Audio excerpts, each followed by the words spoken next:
Growing up, my sisters and I would dare each other to run to the mailbox and maybe even raise the flag if we had the nerve to show we were there. And I know it doesn't sound that thrilling, but this was a no-go zone. Our mailbox was off limits to anyone but our dad, who was a career military officer. And I think growing up, we just thought that was the norm, that only soldiers got the mail. Because our lives were dictated by rule and order and fear. And our dad was a very intimidating, towering figure, which is why it really came out of nowhere when he was diagnosed with terminal cancer, and within 3 weeks, we were planning his funeral. So my 4 sisters and I were very fortunate enough to be able to go home to Austin, Texas, and be at his side and be able to say goodbye, which is a gift.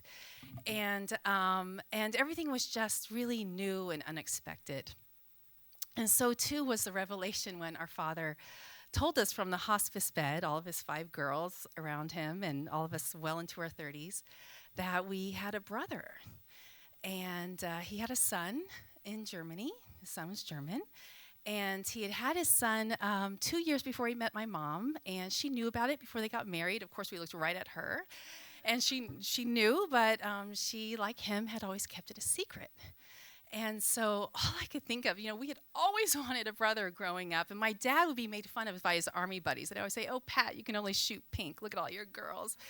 And so all I could think of was, I just have to meet him. I have to meet this guy. So after the funeral, I learned that I was going to Germany for work. And so I reached out to him, to Michael. And I wrote him and I said, "I think I'm going to be in a town that's about 3 hours away by train from you. Would you want to meet?" And he wrote back right away, and he said, "Yes, my wife and our son, who was an adult son, would love to meet you. Please stay the weekend with us." So I was dying. So we exchanged photos so we could find each other in the train station. And on the train ride, I was just looking at his photos. My eyes were just locked because he looked so familiar. It was just transfixing. And when I got to this train station, it was huge, an industrial city. It wasn't a cute, quaint, European station. It was massive, but I saw him right away. He was coming through the crowd. Really, I was seeing my dad coming through the crowd and towards me, and he had this yellow rain parka, and we hugged, and he said in a really thick German accent, "Welcome home." He said, "It's raining outside, but there is sunshine in my heart." And I just felt this instant connection, and he grabbed my bags, and he walked with the same heavy gait as my dad and the same as his dad, and the same sloped shoulders, and we went to his car and drove to his home. And at some point on the drive, he turned to me. We were both in the front seat, and he said, "I wrote you all those letters, all you girls." He said, "You never wrote back. Why?"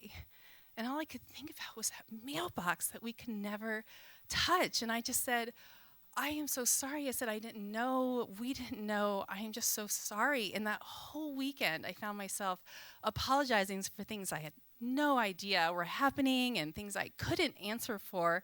And over dinner the last night, he was telling me about when he learned who his real dad was. He grew up thinking his grandparents were his parents, and he was 16. And he said, "Your dad," our dad and I started writing at that time when he was 16. And he said, "I've kept all of Dad's letters." He said, "Do you want to read them?" And I said, "Yes, of course I do." My dad was such a quiet man, a man of few words. He was only quiet or he was yelling. I mean, there was no in between. So the idea of my dad sitting down to handwrite letters to his secret son in Germany, I was like, I would love to see these letters. And so at the end of the night, as we were going up to the guest room, he handed me these binders. He was a proper German. I mean, these things were so organized. So they were in chronological order, starting like in the late 60s, early 70s. Each letter was in its own lamination. There were photos. And it was like "This is your life." It was like, we're having twins, talking about me and my sister. We're moving to Texas. And there are all of these family photos that I'd never seen before. At some point in your life, you've seen every single childhood photo or family photo. I didn't even know these photos existed.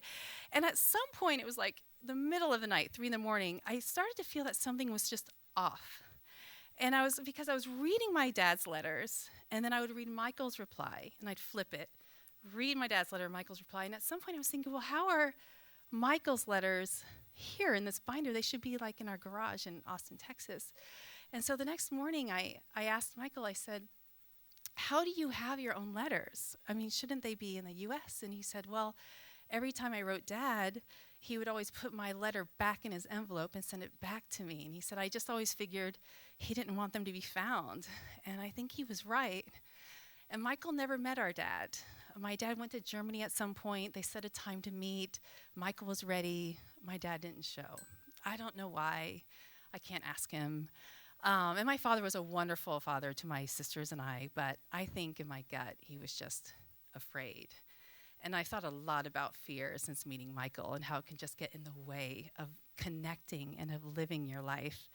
And when I left Michael's home, I had a couple of days in Berlin to walk around, and my head was just spinning. And I just kept thinking, I never want fear to get in the way of living, especially in a city where people had torn down the walls to live.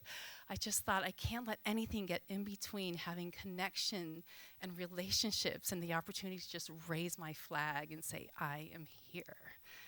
Thank you so much.